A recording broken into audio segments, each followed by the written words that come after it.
parcours.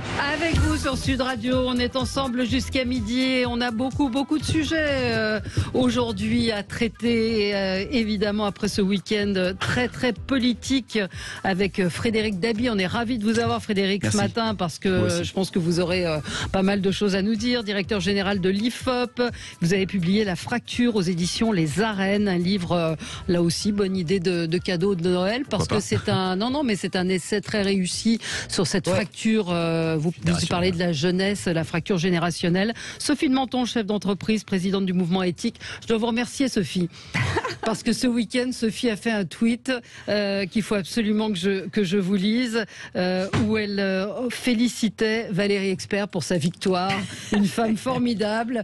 Et en fait, c'est son algorithme qui lui a mis Valérie Expert au lieu de Valérie Pécresse. Non, j'ai l'habitude de tweeter Sachez que dimanche, lors de la matinale de Sud Radio, dans laquelle j'intervenais, le présentateur bien-aimé Jean-Marie Bordry a dit Valérie Expert également. Donc ça vous fait une belle publicité. Voilà. Je salue la victoire de Valérie Expert, une femme de talent et de volonté. C'est exactement ça. Je me suis dit chouette. Je m'étais pas trompée. Donc il y a des gens, vous l'avez supprimé assez vite, mais il y a des gens qui l'ont vu, qui l'ont envoyé en disant j'ai loupé un épisode. Donc merci Sophie, je vais y songer. Voilà. Et je prendrai Plantuc pour faire mes affiches de campagne. Georges Kuzmanovic est en train d'arriver, président de République Souveraine et candidat à la présidentielle. Bonjour. Et Bertrand Soublet, bonjour, général de gendarmerie, vice-président du mouvement de Rafik Smati, Objectif France. Bonjour Valérie, à vous. Bonjour à tous. Et ben voilà, Éric Zemmour a-t-il réussi sa mue en candidat? Appelez-nous pour témoigner, pour nous dire ce que vous en avez pensé. 0826 300 300. On a envie de vous entendre. Valérie Pécresse, c'est-elle une chance pour la droite? Et puis on pourra voir si Éric Ciotti se détache de la candidate, s'il a été vexé, pourquoi hier a-t-il dit qu'elle avait envoyé le mauvais message, et puis Jean-Luc Mélenchon est-il le meilleur à gauche? Voilà, tous ces sujets avec vous, et on va commencer avec les coups de cœur et les coups de gueule. On va commencer avec vous, Bertrand Soublet. C'est un sujet, parce que c'est bien aussi ce tour de table qui nous permet d'évoquer des sujets qui sont parfois pas forcément au cœur de l'actualité, hélas, et c'est le cas de votre coup de gueule aujourd'hui. Bonjour, allez-y Bertrand. Écoutez, c'est à la fois d'ailleurs un coup de gueule et un coup de chapeau, parce que c'est un coup de cœur pour des familles qui sont concernées, et puis un coup de gueule par rapport au système qui manifestement ne fait pas face à toutes ces obligations.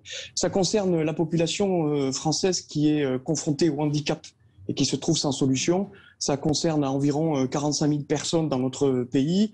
Et pour ne prendre qu'un seul exemple, celui de la région parisienne et du nord de la France, ce sont environ 8 000 personnes qui sont prises en charge en Belgique. Voilà, ça concerne notamment les autistes, les personnes en situation de polyhandicap. Et il n'y a pas de solution pour eux en France. Donc cette manière de se défausser sur nos voisins ne me paraît pas acceptable. D'autant que cette situation, en fait, elle dure depuis de très nombreuses années et qu'elle est connue. Alors, le gouvernement a mis en place sur cette question 90 millions d'euros au mois de juin, mais c'est pour ouvrir 1000 places. Je rappelle que ça concerne dans la région parisienne et le nord 8000 personnes, et sur l'ensemble du territoire national 45 000 personnes. Donc c'est manifestement une goutte d'eau au regard de l'ampleur du défi qui se présente à nous. Et je pense que les personnes et les familles qui sont concernées par le handicap méritent mieux que l'attention que nous leur portons aujourd'hui. Oui, et ça fait des années que ça dure. Je le rappelle assez régulièrement à ce micro. Sur LCI, j'ai consacré de nombreuses émissions à ce sujet. C'était il y a déjà fort longtemps, et j'avais reçu des parents dans une détresse absolue parce que pas de solution pour ces personnes obligées effectivement d'aller en Belgique. Ça continue, et pas beaucoup de choses qui bougent, malgré la volonté, on peut le dire, de Sophie Cluzel de faire bouger les choses, mais le handicap reste encore assez mal traité, et ça manque. Oui, Georges Kuzmanovic, vous êtes d'accord? Oui, évidemment, forcément, évidemment d'accord, mais je voulais rajouter que cette semaine, à nouveau, l'Assemblée nationale a repoussé l'allocation adulte handicapé, la déconjugalisation de l'allocation adulte handicapé, et c'est une volonté exclusive de la République en marche, donc d'Emmanuel Macron. Elle est incompréhensible car toutes les oppositions, absolument toutes, de la France insoumise au RN en passant par le PS, l'ALR sont pour, l'ONU est pour, toutes les associations sont pour, même la Commission européenne est pour. Ouais, alors, alors attendez, laissez-le terminer. Cette fixette du gouvernement, et pour que tout le monde comprenne, je me suis insurgé, et on est nombreux à s'être insurgés contre ça. Pour rappel, c'est que si vous êtes handicapé et que vous entrez en couple avec quelqu'un, un homme ou une femme, eh bien, vous ne touchez plus l'allocation adulte handicapé qui est très très petite, qui est une petite autonomie, et ce, dès lors que votre conjoint touche 1100 à 1200 euros. C'est-à-dire rien, c'est infinitésimal, mais le gouvernement s'accroche sur quelque chose qui est une injustice supplémentaire faite aux handicapés qui ont déjà pas toujours une vie facile. Vous voulez dire quoi ?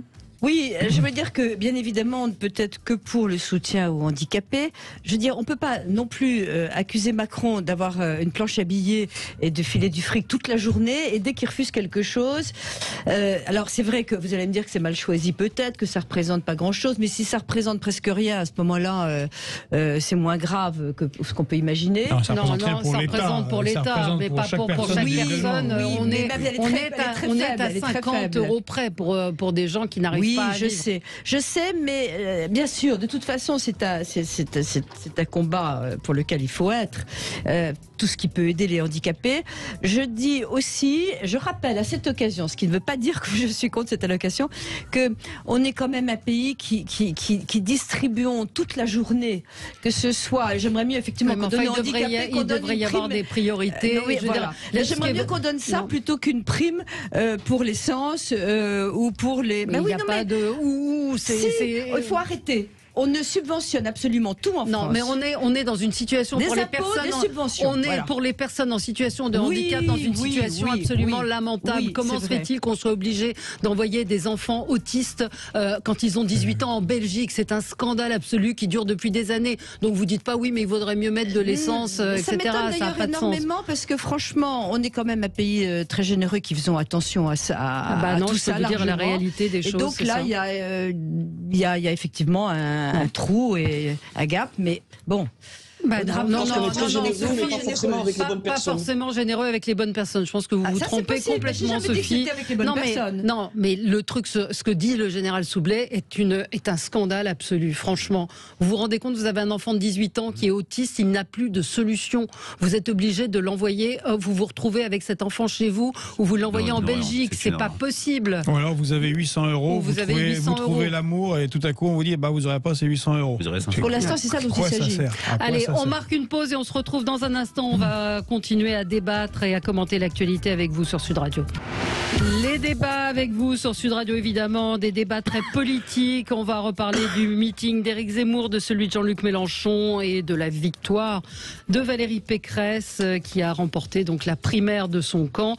On continue avec vous, Bertrand Soublet, ancien général de gendarmerie, vice-président d'Objectif France, Georges Kuzmanovic, président de République Souveraine et candidat à la présidentielle, Frédéric Dabi, directeur général de l'IFOP. Vous avez publié La Fracture aux éditions Les Arènes, et Sophie de Menton, chef d'entreprise et présidente du mouvement éthique. Vous voyez, je vous lis quand même le message d'Olivier qui dit: il y a un problème de reconnaissance des handicapés dans la société, notamment des autistes. Nous restons des monstres, probablement pas la bonne minorité. La reconnaissance médicale de l'autisme est un calvaire, très peu de médecins formés, pas d'accompagnement adapté. Mais avant, il faudrait changer le regard sur cette différence. Je suis autiste, le regard et le rejet des gens est vraiment le plus difficile à vivre. Alors il se trouve que heureusement, je trouve que de plus en plus les enfants ont fait attention dans les écoles. On est formidable, qu'on a quand même eu un candidat qui était autiste.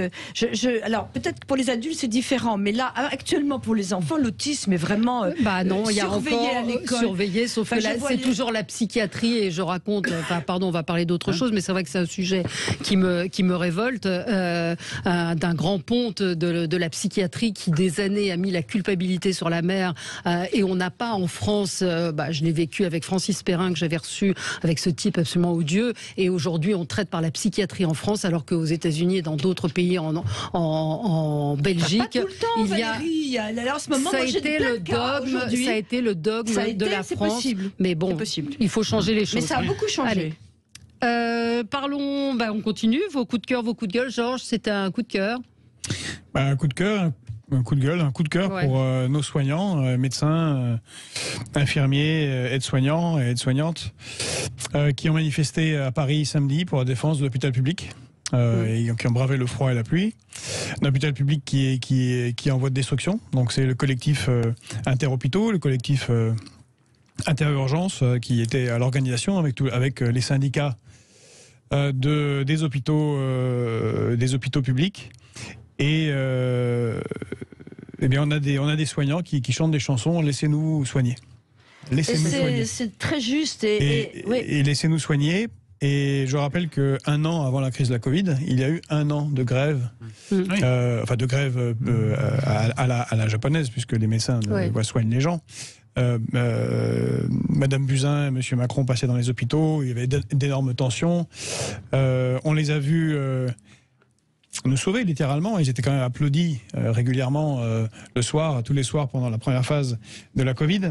Parce qu'ils ont sauvé l'hôpital en mettant de côté les administratifs qui sont un poids mammouthesque. Ils les ont mis de côté, ils ont pris la main sur l'hôpital. Et ils ont mis ils savent, ils ont fait, ils ont organisé, mais ils sont épuisés. Ils n'avaient pas assez de moyens avant, il n'y a pas assez de moyens maintenant. Les hôpitaux sont fermés, les dispensaires sont fermés. Des mamans accouchent dans les voitures, y compris dans Paris, parce qu'il n'y a pas assez de place dans la maternité. Et ils ont publié le lendemain de cette manifestation. Accoucher dans les encombrements, c'est normal. Si vous avez si ce soir, c'est-à-dire dimanche soir, votre maman ou votre père a un arrêt cardiaque, il meurt. Parce qu'il n'y avait aucune place en réanimation. Aucune. Donc on est dans une situation, alors que nous sommes la 5e puissance mondiale, c'est un peu comme le cas des autistes, c'est juste absolument sidérant. Alors, Frédéric Dabi. Et je pense qu'il y a une vraie prise de conscience des Français. Je cite souvent cet exemple dans le baromètre IFOP fiducial pour Sud Radio sur les enjeux qui comptent dès septembre 2019. Donc avant le Covid, la santé était la première préoccupation des Français parce qu'il y avait déjà ces tensions, la grève des urgences, la question de l'accès aux soins. Et plus que jamais, encore aujourd'hui, alors que c'est pour l'instant peu traité en dehors de la Covid dans cette pré-campagne présidentielle, la question de la santé au sens large devient, et plus que jamais, le premier enjeu pour les Français. Et on sent que c'est un enjeu en déshérence parce que toute la parole publique se focalise sur le Covid. Et ce qu'on s'est dit sur le handicap, j'ai pas voulu parler, mais la semaine dernière, on a publié l'enquête annuelle avec l'AGFIP sur l'insertion professionnelle des personnes en situation de handicap. Rien ne bouge. Rien ne bouge. Alors qu'on a eu la ministre qui disait que ça bougeait. Oui, alors la ministre, on est intervenu auprès d'elle, elle dit qu'elle bouge, elle fait tout ce qu'elle ne donne jamais suite quand il y a un projet concret. Ça, alors là, on a un projet incroyable depuis un an, on n'a plus personne au cabinet. Je voudrais rajouter quelque chose, vous avez tout à fait raison, sur le personnel soignant qui avait pris la main sur le personnel administratif et c'est pour ça qu'ils ont gagné. Non seulement ils l'ont repris, mais ils ont instauré dans les hôpitaux, ma belle-fille en ce moment est sous pression dans un état de fatigue incroyable, médecins, ils ont repris la main et comme on manquait d'infirmières, au lieu de laisser un nombre d'infirmières dans un service, ils ont globalisé. Donc les infirmières peuvent aller d'un service à l'autre à l'hôpital. Moyennant quoi, il y a beaucoup plus d'absentéisme parce que épuisées, elles avaient une fidélité, elles venaient pour le médecin, elles venaient pour leurs collègues. Maintenant, c'est dans l'hôpital et donc ça a été encore une erreur de management. Et je voudrais dire une chose, c'est bien joli de se plaindre et on a raison, mais quand on regarde vraiment ce qu'on peut faire dans l'immédiat, malheureusement, on ne voit pas ce qu'on peut faire dans l'immédiat. Il y a augmenter les gens, d'accord, les infirmières peut-être, mais ça ne fera pas revenir autant. Oui, mais dans les médias, on est dans une situation difficile et les infirmiers, comme les médecins, démissionnent. Absolument. Il y a une vague de démissions, comme dans l'école publique, qui montre que nous sommes dans un... Il faut trouver les solutions, mais la solution, madame, c'est déjà arrêter ce qui se fait depuis 30 ans et que tout ça est organisé. Il y a une volonté de privatiser une partie de l'école et de l'hôpital, et ça marche très bien. Et d'ailleurs, ces médecins, et moi je comprends, les médecins et les infirmières n'en peuvent plus, ils décrochent, et voilà. Et donc je pense que pour 2022, il faut qu'on ait non plus un personnel politique qui justifie qu'on ne peut pas avoir une santé décente dans notre pays, mais d'avoir des personnels politiques qui trouvent les moyens. Et arrêter de tirer sur le privé, en disant faut privatiser. Allez, j'aurais qu'on continue. Ils veulent privatiser. J'aurais qu'on continue rapidement le tour de table, Sophie, parce que je voudrais qu'on puisse parler quand même des meetings de ce week-end. Frédéric, vous, c'était un coup de cœur? Oui, non, ni un coup de cœur, ni un coup de gueule. C'est un anniversaire. Il y a 35 ans, de la nuit du 5 au 6 décembre 86, était tué Malik Oussekine. On On se souvient, il y avait le projet de loi de Vaquet du gouvernement Chirac, absolument. dans un contexte de cohabitation avec François Mitterrand, des très grands mouvements de jeunes, et dans la nuit, quelqu'un qui n'avait rien à voir avec les mobilisations et d'éventuelles violences, qui sortait d'un concert de jazz, un jeune étudiant de 22 ans, Malik Oussekine, a été tué, pour ne pas dire assassiné, par les motos, les pelotons moto voltigeurs de rue Monsieur le Prince, donc dans le cœur de Paris, dans le 6e arrondissement. Il y avait eu dans un hall d'immeuble, il avait été poursuivi, il meurt d'un arrêt cardiaque. Une vague d'émotions terribles dans le pays, un dérapage d'un ministre, Robert Pandreau, qui dit « si j'avais un fils, je l'aurais empêché de faire le con » parce que Malik Oussekine était sous dialyse. La traduction politique, c'est que le gouvernement Chirac retire ce projet de loi, qu'il a peut-être perdu l'élection présidentielle, Jacques Chirac, à ce moment-là, que la droite perd la jeunesse pour un très long moment, jusqu'à 95, où Jacques Chirac arrive en tête chez les jeunes. Et puis, la conséquence à plus long terme, c'est que systématiquement, le pouvoir, quel qu'il soit, aura peur de mouvements sociaux avec les jeunes. Le CIP en 94, le CPE en 2006, la crainte d'une contagion. Et puis, il reste quand même l'émotion de quelqu'un tué dans sa prime jeunesse. Et puis... un événement qui reste, j'ai appris encore aujourd'hui qu'il y avait une série qui allait être diffusée sur Disney+, sur la vie de Malik Oussekine, et un téléfilm en préparation sur France 2. C'est un événement que ma génération et d'autres ont vraiment eu en tête et ont gardé. Oui. Sophie ? Moi, j'ai un coup de sourire. Il y a Ségolène Royal, j'ai trouvé ça assez sympathique, qui a déclaré avoir été émue par les hommes de Pécresse.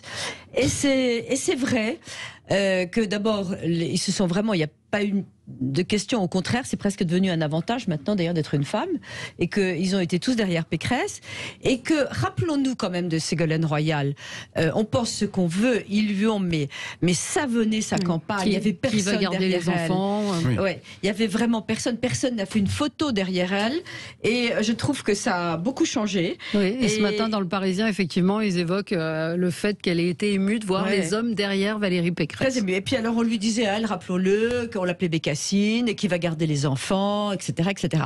Et il faut saluer, Ségolène Royal a toujours été extrêmement courageuse. Ouais. Allez, on marque une pause, on se retrouve dans un instant, on va parler du meeting d'Éric Zemmour, c'est quand même l'un des faits marquants de ce week-end. A-t-il réussi sa mue politique? On en parle avec vous, et appelez-nous pour nous dire ce que vous en avez pensé. À tout de suite. Les débats avec vous, et avec 3 événements marquants: la victoire de Valérie Pécresse, le meeting de Jean-Luc Mélenchon hier après-midi, et celui d'Éric Zemmour, qui évidemment a suscité énormément de réactions. Comment l'avez-vous trouvé? 0826 300 300. Est-ce qu'il a réussi sa mue d'éditorialiste en politique? Évidemment, on a beaucoup commenté les violences qui ont eu lieu hier pendant ce meeting, des journalistes qui ont été exfiltrés pendant un moment parce que pris à partie par des militants. Des journalistes de gauche? De quotidien.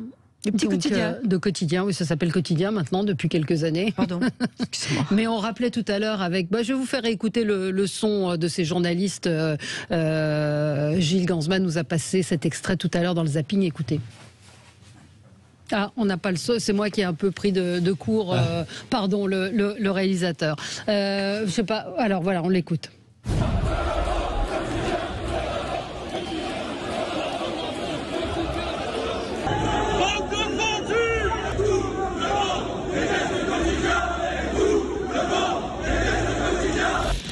Voilà, tout le monde déteste le Quotidien, vendu, moi, je trouve ça très drôle, le Quotidien, mais très très à gauche, très marqué. Et je regarde mais ça veut dire quoi, que les gens de gauche n'ont plus le droit d'aller ça. Non, mais de la même manière qu'ils ne sont pas acceptés dans les meetings de Jean-Luc Mélenchon. Ça c'est bien, ça prouve qu'ils sont. Donc c'est bien.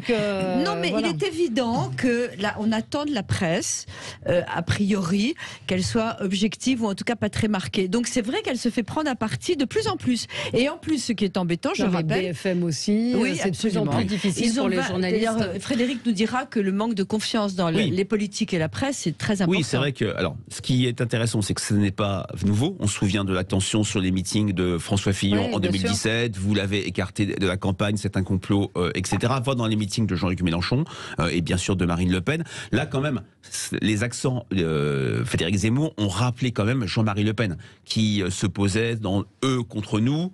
eux, c'est l'établissement, comme il disait, c'est-à-dire la bande des quatre, la sphère politico-médiatique et sondagière, comme ça tout le monde est, si je puis dire, content. Et c'est vrai que là, il y a eu une sorte de virulence dans le public, bon, sans parler de la violence suite au happening de SOS Racisme, qu'on n'avait jamais vu en France sous la Ve République. Oui, vous avez trouvé que c'était plus violent dans les termes En fait, si on veut rentrer, il avait un triple pari, Éric Zemmour, c'était faire une démonstration de force, il a fait beaucoup de monde, montrer Samu, c'est-à-dire que ce n'est plus le polémiste, c'est un candidat.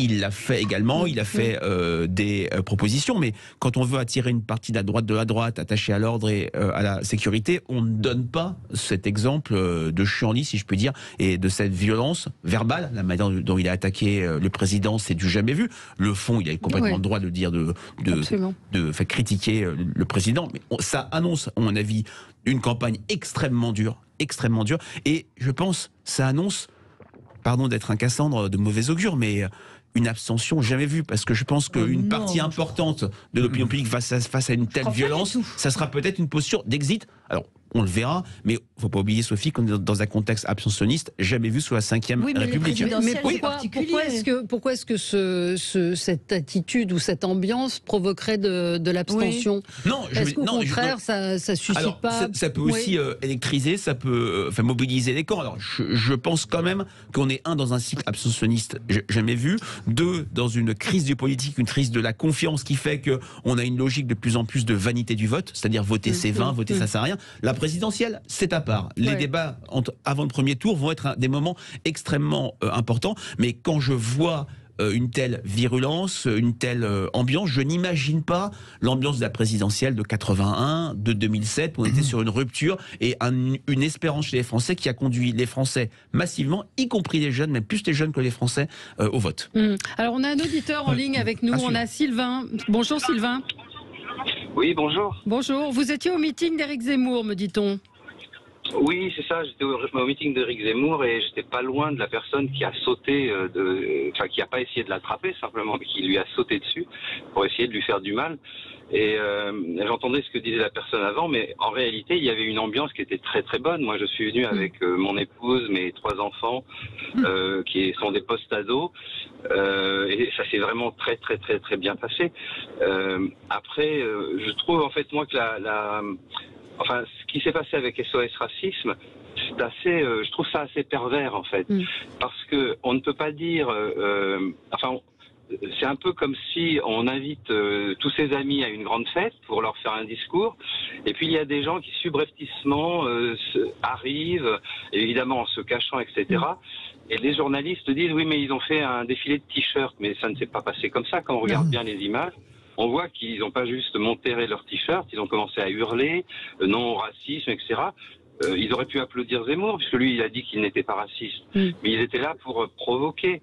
Alors, apparemment, moi j'attends un peu les enquêtes pour voir qui a tapé les gens, etc. Parce qu'évidemment, ça ne se fait pas. Non. Mais je trouve que c'est comme s'il y avait des gens qui provoquaient, ils savent bien que c'est une provocation, ils mettent le feu et après ils disent que ceux qui essayent de l'éteindre, ce sont des pyromanes. Et je trouve ça assez pervers comme système, de même que de dire que Éric Zemmour a été juste, quelqu'un a essayé de l'attraper. C'est un mot extrêmement léger, alors qu'en réalité, il a 9 jours d'ITT, je crois. Enfin, moi, je l'ai vu, ça a été très très violent. Hein. Je crois que c'était un homme parce que ça a été tellement que j'ai pas vu c'était un homme. On a pu voir les images après, c'était très violent. Il s'est jeté, il l'a attrapé par le cou, effectivement. Vous l'avez trouvé comment le candidat Zemmour? Vous avez été sur le fond, sur ce qu'il a dit? Moi, je trouve que c'est intelligent. Je trouve que c'est très vrai. Je trouve j'ai beaucoup aimé le fait qu'il résume bien sa position vis-à-vis de l'islam et des musulmans. J'ai trouvé ça excellent qu'il puisse dire aux musulmans, mais vous êtes les bienvenus à partir du moment où votre mère c'est la patrie et je crois les Français sont vos frères et sœurs. Ils disent vous êtes les bienvenus et bien entendu nous ne sommes pas racistes. Ça, moi j'ai trouvé ça vraiment bien. J'ai trouvé ça bien, j'ai trouvé qu'il était vraiment candidat là, qu'il n'était pas polémiste, et il n'allume pas le feu en fait. Hein. Il dit des opinions qui sont, alors chacun a le droit de dire je suis pas d'accord ou je suis d'accord. Moi j'écoute votre radio parce que je trouve qu'il y a à la fois de la gauche et de la droite. Je trouve que vous êtes une pluralité de pensée et je trouve ça superbe. Hein. Moi depuis que j'ai découvert votre radio, j'adore ce que vous faites. Merci, aussi Sylvain. bien à droite qu'à gauche, hein. Je trouve ça extraordinaire. On essaye de donner la parole à tout le monde. Alors on va la donner à nos invités en plateau. Merci en tout cas d'être intervenu et d'avoir témoigné, Sophie. Oui, ça m'intéresse beaucoup. D'abord, c'est un témoignage pondéré. Ensuite, je suis d'accord. C'est vrai que ce type de provocation dans les manifs, c'est toujours des gens qui veulent se faire remarquer, qui font des provocations qui sont violentes. J'ai plutôt l'impression, moi, autour de moi, que les gens ont envie de voter. Ils passent leur vie à demander pour qui tu vas voter. Enfin, moi, ça veut rien dire. On va regarder. Hein. Mais c'est intéressant. Ensuite, je suis très étonnée par ce qui s'est passé, parce qu'il se trouve que le mouvement éthique reçoit tous les candidats que je dirige, et que nous avons reçu Éric Zemmour il y a une dizaine de jours, et on va recevoir Montebourg là, on va recevoir, on les reçoit. Et alors là, j'avais été très étonnée par l'attitude de polémiste de Zemmour devant des patrons quand même. Et on était exclusivement focalisé sur l'entreprise. Il s'est comporté en polémiste, il n'avait pas de proposition, il n'avait pas de programme. Là, visiblement, là, il a franchi un cap. Il a franchi un cap. Bertrand Soubelet. C'est étonnant de voir à quel point on peut franchir un cap en 10 jours. Bertrand Soubelet.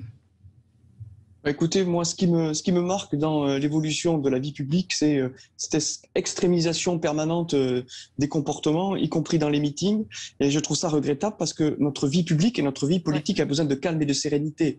Quand j'entends que SOS Racisme intervient dans un meeting, je trouve ça complètement déplacé. D'ailleurs, SOS Racisme est malheureusement une des associations qui nous a mis en difficulté depuis une trentaine d'années et qui a probablement contribué à développer le racisme dans notre pays, quoi qu'on en dise. Donc tous ces comportements-là, qui sont en fait des comportements intolérants, qui ne permettent pas aux uns et aux autres de s'exprimer dans la sérénité, tout ça ne me convient pas du tout. J'avoue que j'ai eu une autre idée de la vie politique de notre pays, et c'est pas celle-là. Quant à Éric Zemmour, moi je partage le constat qu'il fait. Le seul reproche que je lui fais, c'est que tout ce qu'il propose, en réalité, on tend vers le négatif. C'est-à-dire que, au lieu de proposer quelque chose de positif qui nous amène vers l'espoir, il parle de remigration, il parle de grand remplacement. Enfin, c'est pas lui, mais enfin, il en est très proche.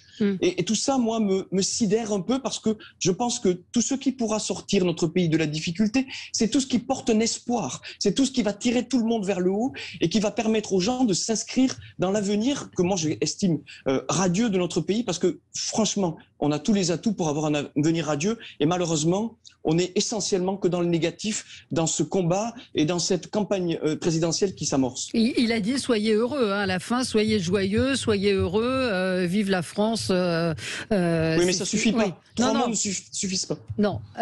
Georges, vous en avez pensé quoi, Georges Kuzmanovic? Mais les images, je trouve que ça fait malheureusement pour Éric Zemmour, très meeting d'extrême droite, ça fait ordre nouveau, ça fait années 60-70, c'est ça que ça évoque. Par rapport à l'interlocuteur, enfin à l'auditeur qui a parlé, il se fait que, et je peux le dire puisque j'ai quand même, j'ai quitté la France Insoumise et Jean-Luc Mélenchon avec pertes et fracas, mais j'étais un des responsables du service d'ordre. Des traversées de meetings de grandes salles comme ça, de 10-12 000, j'en ai fait plein. Une fois, Mélenchon a failli être... il est alpagué d'une même manière par quelqu'un, j'ai failli y perdre l'épaule, c'est très technique, c'est très difficile. Quant au t-shirt, bah oui, mais c'est ça les meetings.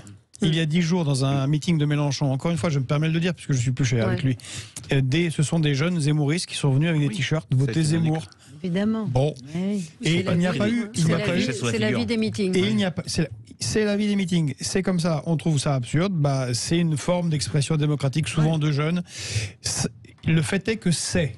Donc vous mettez en place un service d'ordre qui s'adapte à ça et qui prépare ça. Et il ne fait pas les surpris, oh mon Dieu, des gens sont arrivés des SOS Racisme avec des t-shirts. Évidemment, ça arrive. Or, et dans les autres pays Non, mais dans les autres pays, aux États-Unis, ils se tirent dessus, donc on est loin quand même. Voilà, donc pour prendre une grande démocratie, comme on dit. Donc c'est un problème. Quant à Quotidien, Quotidien, pareillement, dans les meetings de Mélenchon, Quotidien cherche le buzz et cherche à piéger, ils font exprès. Bon, c'est un média qui fait ça. Voilà, encore une fois, il faut être adapté et pas après siffler les gens. Puis sur les médias, que Zemmour joue celui qui est brocardé par les médias. Oui, il a des adversaires. Oui, enfin, il passe 10 fois plus que Le Pen dans les médias. Il est tout le temps. Il a une télé qui lui est quand même dédiée, plusieurs magazines. Bon. Non, mais sur le fond, faut marquer une pause. Oui, alors vous nous parlerez du fond. Les audiences, 2 300 000 téléspectateurs sur BFM. C'est beaucoup. 4e chaîne avec alors en tout. BFM 4e chaîne avec 1 400 000 téléspectateurs. CNews 713 000. LCI 428 000. C'est énorme. 2 300 000 personnes. On en reparle dans un instant. Avec vous sur Sud Radio jusqu'à midi pour commenter l'actualité. On parle du meeting d'Éric Zemmour. Je donnais les chiffres d'audience. 2,3 millions un dimanche après-midi, c'est énorme. Et comme me dit une auditrice, il y avait aussi beaucoup de chaînes YouTube qui retransmettaient le discours. Donc il y avait une vraie envie d'écouter et d'entendre. Alors peut-être que ça... Je dis une phrase et je vous laisse. Ça annonce peut-être en filigrane ce que sera cette campagne, parce qu'on se projette tous sur une campagne, mais la pandémie revenant, le spectre d'une campagne figée, d'une campagne dominée par des questions sanitaires revient. Et on sait très bien qu'au municipal, ça a produit une abstention jamais vue pour un scrutin municipal. Donc dans ce cadre-là, il y aura peut-être moins de meetings. Valérie Pécresse a annulé son meeting de la semaine prochaine. C'est peut-être les débats d'avant le premier tour, c'est peut-être des meetings filmés qui vont, je dirais, faire avancer les choix électoraux. Mais en tout cas, c'est vrai qu'il y a une démonstration de force avec beaucoup de monde à Villepinte, moins quand même que lors du meeting de Nicolas Sarkozy en 2012, et une très forte audience. Oui, alors vous vouliez parler du fond, Georges Kuzmanovic. Oui, puis il y a une remarque sur les chiffres que vous avez donnés qui montrent qu'il y a quand même un engouement. Et qui montre aussi que... Est-ce qu'on n'est pas au spectacle? Il va se passer quelque chose. Marchais qui faisait les meilleures audiences. Comme avec le débat avec Jean-Luc Mélenchon, Jean-Luc Mélenchon Zemmour. Mais quand même, ce que ça montre, que M. Zemmour ne peut pas dire que les médias ne parlent pas de lui. Et il diffusait en continu, en direct, sur toutes les chaînes, y compris BFM. Bon, voilà. Alors, une remarque aussi, parce que vous avez raison, monsieur Dabi, sur la violence qui augmente dans la société. Et je dois rappeler que M. Emmanuel Macron, notre président, n'y est pas pour rien. Venez me chercher et la répression des Gilets jaunes ont considérablement tendu les choses dans notre pays. Et ça reste là, et avec une augmentation de la paupérisation, de la tension aux extrêmes, et comme on le voit dans cette campagne, la violence va augmenter. Et puis juste sur le fond, sur les questions économiques, bon... Il n'y a pas grand-chose de nouveau chez Éric Zemmour. On tourne dans un même jus néolibéral. Néolibéral, il est surtout étatiste. Non, il n'est pas étatiste du tout. Sur les questions économiques, vous savez très bien qu'il le soutient. Mais non. Tout ça, c'est comme Mme Pécresse, tout ça, c'est un peu blanc-bonnet, bonnet blanc. C'est français. Et il a du mal. Et d'ailleurs, c'était le moment où il était assez gêné aux entournures. Ça se voyait pas dans le meeting. Il n'était pas super à l'aise sur les questions économiques, parce qu'il n'a pas grand-chose à proposer. Non, il n'y avait pas vraiment de proposition dans ce qu'il a dit. Il y en a eu sur l'immigration. Je veux. Sur l'immigration, immigration zéro, c'est le retour de la double peine, droit du sang, expulsion des délinquants. Non, ce qui marque le plus, c'est le fil rouge du meeting, c'est cette victimisation, c'est eux contre nous, c'est un discours anti-élite. Alors, je ne dirais pas jamais vu, parce que c'était le discours de Jean-Marie Le Pen, un également de Marie Le Pen. Emmanuel Macron, Jean-Luc Mélenchon, pardon, en 2017 était aussi sur les gens par rapport aux puissants, l'oligarchie, etc. Mais c'est poussé, je dirais, à son extrême avec Éric Zemmour, avec comme toile de fond ce discours sur le déclin qui, il faut le dire, match sur les constats avec ce que pensent beaucoup les Français. Bien sûr, écoutez ce qu'il disait justement à propos des journalistes. Depuis des mois, il ne se passe pas une seule journée sans que le pouvoir et ses relais médiatiques ne m'attaquent. Ils inventent des polémiques sur des livres que j'ai écrits il y a 15 ans. Ils fouillent dans ma vie privée. Ils me traitent de tous les noms. Mais ne vous méprenez pas. le véritable objet de leur courroux. Ce n'est pas moi, c'est vous. Contre moi, tout est permis. La meute est désormais lancée à mes trousses. Mes adversaires veulent ma mort politique. Les journalistes veulent ma mort sociale. Et les djihadistes veulent ma mort tout court. Voilà, vous disiez que c'était la phrase de Mélenchon. La meute est lâchée contre moi. Sophie Menton. Oui, c'est assez intéressant parce que d'abord, il y a le spectacle et les Français adorent ça. Deuxièmement, on sait très bien ce que c'est que la victimisation, c'est toujours le même process. Il y a quelque chose d'intéressant par rapport à Valérie Pécresse, c'est qu'il y a un truc dont on est sûr, c'est qu'elle n'aura pas ce type de dérapage. Alors, c'est une France sage. Mais il n'y a pas eu de dérapage. Si, là, on citait tout à l'heure, mais par exemple, viens me chercher, enfin, ce type de phrase qu'on a très souvent, casse-toi sale con, ou je sais pas quoi. Pauvre con, oui, excusez-moi. Enfin, ils ont tous dérapé un peu, et ça, je pense que peut-être que c'est parce que c'est une femme, je ne sais pas. C'est une France sage, Valérie Pécresse. Est-ce que cette France sage va gagner? Et puis il y a aussi quelque chose d'intéressant sur le fond, et où elle va avoir un problème, Valérie Pécresse, c'est qu'il y a énormément de gens, quand même, qui votent Macron.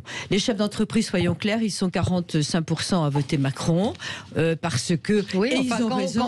Quand vous évoquiez votre rendez-vous avec Éric Zemmour, ils étaient 200 à être venus. Absolument. Donc ça veut dire que ça les intéresse aussi. C'était, tu voulais voir Zemmour, t'as vu Zemmour. Donc c'était étonnant, il l'écoutait et il disait oui, mais moi je vote Macron. Donc c'est très important. Il y a ceux qui pensent qu'on a eu un gouvernement qui était pro-entreprise comme on n'en a jamais eu et qui sont un peu dans cette mouvance. Et il faut faire attention, Valérie Pécresse, parce que si elle flingue à mort Macron, et c'est sa cible, elle a des tas de gens actuellement qui hésitent entre est-ce que je vote Pécresse, est-ce que je vote Macron. Oui, enfin, on est loin, comme dit Frédéric Dabi, on est très loin. Alors attendez, peut-être... Bertrand Soubelet. Je suis colonel de réserve. Bertrand Soubelet, sur ce qui vient d'être dit. Non, écoutez, moi, ce qui on personnalise un peu trop le débat politique dans notre pays. Moi, c'est ça qui me gêne beaucoup. En réalité, ce qui m'intéresse, ce sont les idées, ce sont les propositions, ce sont les projets. Or, hélas, on n'en parle pas beaucoup. Et c'est ça qui me navre. Mais je n'ai pas l'intention de changer la nature humaine ni la manière de faire de la politique dans notre pays. Mais je regrette quand même qu'on ne s'intéresse pas davantage aux idées. Alors, Valérie Pécresse a lancé a commencé à s'attaquer au président de la République. Je ne suis pas persuadé, en effet, que ce soit une bonne stratégie, parce que, comme vient de le rappeler Sophie de Menton, beaucoup de gens critiquent notre président de la République, mais finalement votent pour lui. Donc, en réalité, on est dans un paradoxe permanent dans notre pays. Les Français disent certaines choses et font autre chose. Je crois qu'il est encore un peu prématuré pour tirer des conclusions. Et il y aura beaucoup de choses qui vont se passer d'ici les semaines à venir. Et je crois que nous ne sommes pas à l'abri d'un certain nombre de surprises. Oui, non, mais ça, c'est ce que Frédéric Dabi ne cesse de répéter. Hein. Oui, tout à fait. On est très loin de l'élection. On est loin. Alors, il y a quand même eu des élections qui étaient jouées 6 mois avant. Il ne s'est rien passé jusqu'à l'élection. 88 pour Mitterrand, 2007 pour Nicolas Sarkozy. Mais là, on est quand même sur un terrain extrêmement mouvant. Ce qui est intéressant, et je rejoins ce qu'a dit Sophie de Menton, c'est que Valérie Pécresse a une guerre à mener sur 2 fronts. Dans un contexte où, qu'est-ce que c'est ? C'est François Mitterrand qui s'y connaissait en élection présidentielle, pour avoir concouru 4 fois.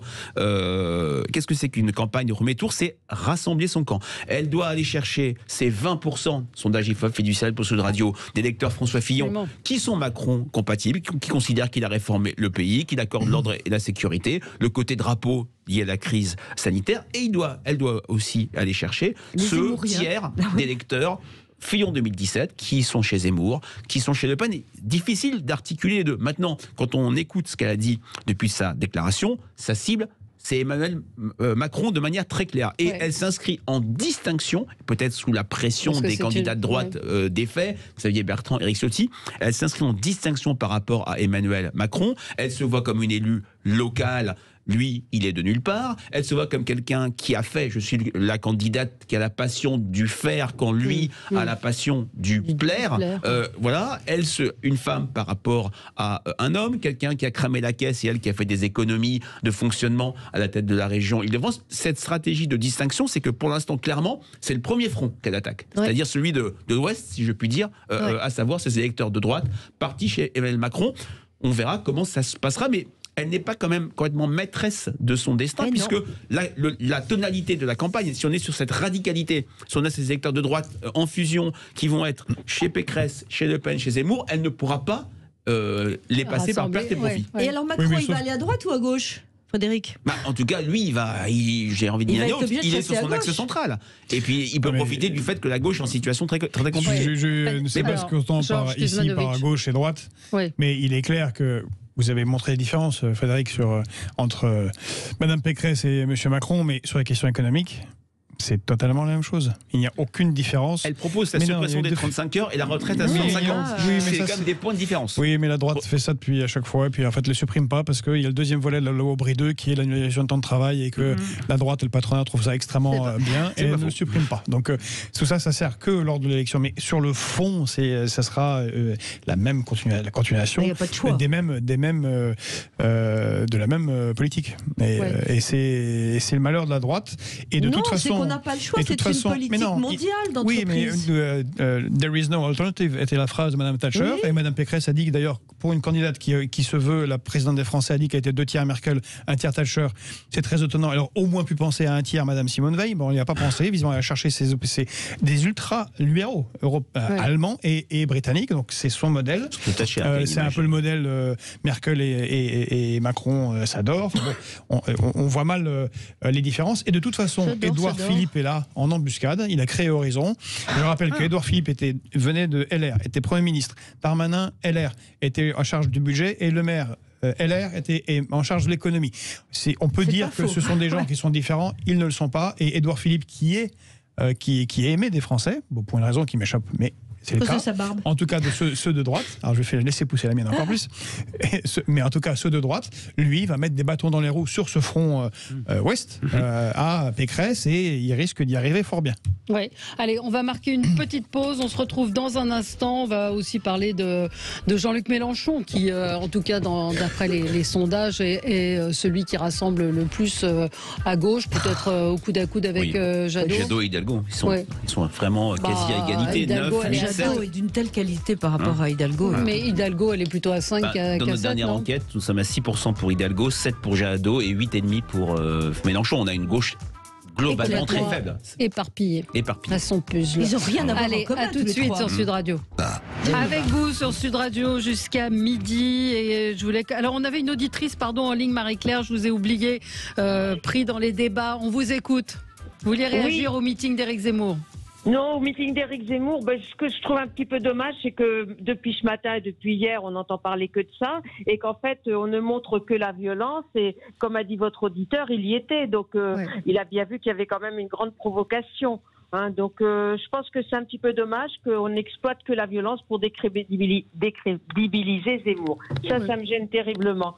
Tant qu'à Valérie Pécresse, je voudrais vous faire quand même remarquer qu'au départ, Macron, c'est un homme de gauche. Il se présente comme un homme de gauche. Donc je ne vois pas pourquoi aujourd'hui on dit il a un programme de droite. Valérie Pécresse, elle ne change pas. Elle a toujours été de droite. C'est une femme de droite. Elle est LR. Et donc c'est Macron qui a repris les idées de la droite. Mais c'est Valérie Pécresse, elle ne bouge pas d'un poil sur ses idées. C'est une républicaine et elle ne change pas. Vous savez pour qui vous allez voter, vous ? Alors moi, j'ai voté pour Philippe Juvin au premier tour parce que c'est quelqu'un que je connais, c'est un humaniste avant tout, et c'est quelqu'un qu'on entendra parler de lui. Et au deuxième tour, j'ai voté pour Valérie Pécresse. Donc aujourd'hui, mais à la présidentielle, vous voterez, donc visiblement vous êtes encarté, vous êtes adhérente LR. Oui, mais si jamais je voterai en fonction des derniers sondages qu'il y aura, si vous voulez, parce que c'est bien évidemment que Valérie Pécresse, il faut vraiment que Éric Ciotti reste à ses côtés, parce que sinon c'est cuit. Vous votez en fonction des sondages. Non, pas en fonction des sondages. Dont on a parlé mais c'est certain que je voterai LR. Maintenant, je m'abstiendrai si je la vois pas bien placée, mais je voterai au premier tour pour elle, ça c'est sûr. Oui. Merci Marie-Claire d'être intervenue. Ce témoignage de Marie-Claire est très très intéressant. Je vous supplie, ma chère Valérie, de refaire l'émission qu'on a faite ensemble avant 2017 et 2019 sur la place et le rôle des sondages. Il y a toujours 2 chiffres que je donne. Une enquête de l'IFOP en 2012 où 3/4 des Français considèrent que les sondages influencent leur vote. Influencent le vote des Français. Et influencent le vote des Français. Et seulement 13% leur propre vote. Mais 13% d'accord électoral, ça fait beaucoup de monde. Et quand on se souvient des écarts très serrés en 2017 au premier tour, ça peut avoir une influence comme tout média, comme toute information dans une campagne. Et puis ça peut avoir une influence sans qu'on le sache soi-même. Ah. Oui, bien sûr. On est sous influence parce qu'on a vu tellement, on a regardé, etc. Donc, Bertrand Soubelet, la candidature de Valérie Pécresse, vous en pensez quoi? Et puis cette sortie d'Éric Ciotti, 24 heures après l'élection, qui dit qu'elle n'a pas adressé le bon message. Est-ce que c'était un moment de vexation, à votre avis, ou est-ce que vous pensez qu'il va y avoir un schisme? Et puis en plus, hier, on a vu Éric Zemmour un peu faire le baiser de la mort en lui disant « Mon ami Éric Ciotti ». Vous pensez que ça va être compliqué pour les LR d'arriver à tenir une ligne? Non, je pense pas.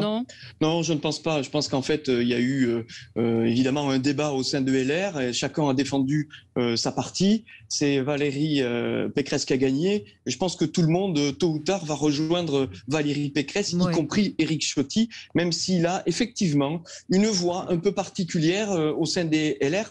Mais c'est pas nouveau. Ça fait très longtemps qu'on sait qu'Éric Ciotti a une position un peu marginale au sein des Républicains. Mais c'est quand même très intéressant de noter que malgré ce qu'ont demandé les 3 autres candidats, il est atteint quasiment 40% au deuxième tour. Donc ce qui veut dire que les LR ne sont pas tous repartis vers Valérie Pécresse. Ils sont allés aussi... donc ça, c'est extrêmement intéressant à noter.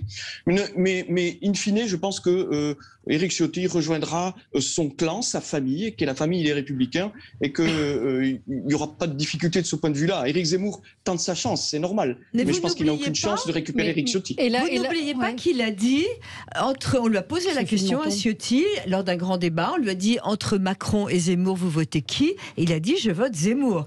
C'est pas une phrase innocente, hein. Et malheureusement, en politique, tout le monde ne fonctionne pas... ne pense pas en termes de programme, mais en termes de force, et la force ira à la force. Si Zemmour est loin devant Madame Pécresse, je pense que Ciotti basculera, parce que chacun a sa carrière en tête.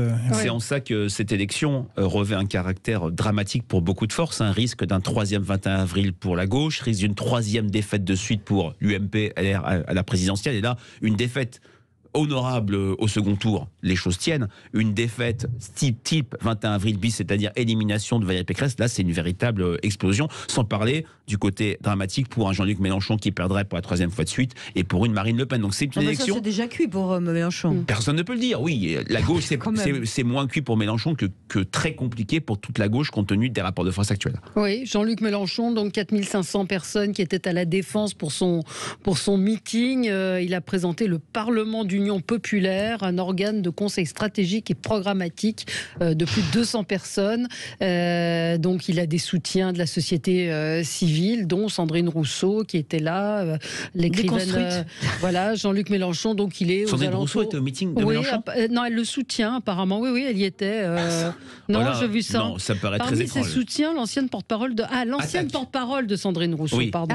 Oui. Voilà, absolument. Mais je me suis trompée. Thomas Porte, absolument. Non, parce que quand même, déjà que c'est compliqué pour Yannick Jadot d'avoir ce caillou dans la chaussure, pardon de présenter Sandrine Rousseau comme ça, mais avec un rapport de force si serré au second tour, on sent qu'il y a une candidate bis, et c'est très compliqué pour Yannick Jadot pour déployer sa campagne. Qui est l'ancien porte-parole qui a une notoriété proche de zéro. Voilà. Et c'est incompréhensible d'ailleurs parce que moi j'ai de l'estime pour la gauche. Je veux dire, je ne suis pas une femme de gauche, mais il y a une gauche. On a reçu Cazeneuve aussi, Haïti, qui est un homme d'État. Enfin, il y a une gauche. Il y avait Chevènement. Vous parliez tout à l'heure de Chevènement, type formidable, etc. Et là, je ne comprends pas pourquoi la gauche n'a pas été capable de prendre un personnage, enfin, avec une capacité, une dignité, je veux dire, une certaine mesure.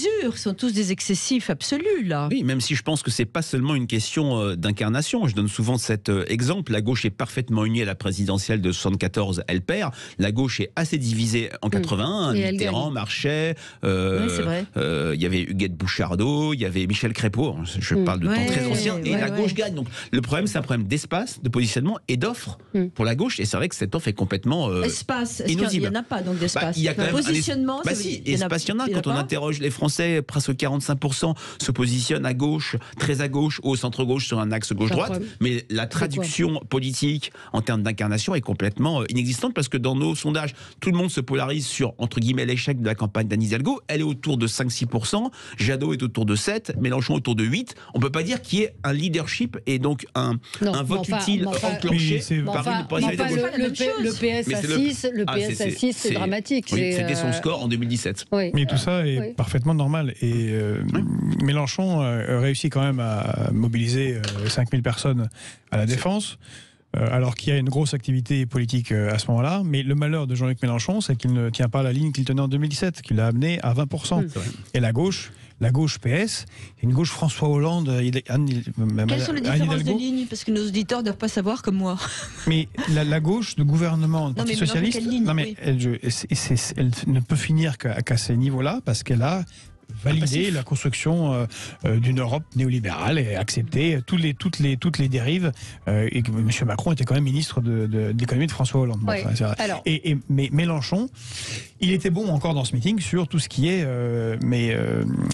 justice sociale, égalité sur les richesses, hôpital, école, tout ça, il est bon. Mais malheureusement, depuis 2017, il a plongé dans ce qui entraîne la gauche dans le marais, toutes les thèses wokistes et toutes les problématiques, l'incapacité, alors qu'il l'avait, de parler beaucoup plus fermement de sécurité, qui en faisait justement un vrai candidat populiste, le candidat du peuple. Et là, il est malheureusement ce qu'il veut être. Il veut être le candidat de la gauche. Or, la gauche, comme vous le savez très bien, tout mouillé, c'est maximum 30%. Voilà, c'est Bertrand Soubelet, un mot rapidement sur Mélenchon. Pour ce qui concerne Mélenchon, pour être clair, je suis parfois un peu binaire, vous voyez, mais il faut être binaire un peu parfois dans la vie.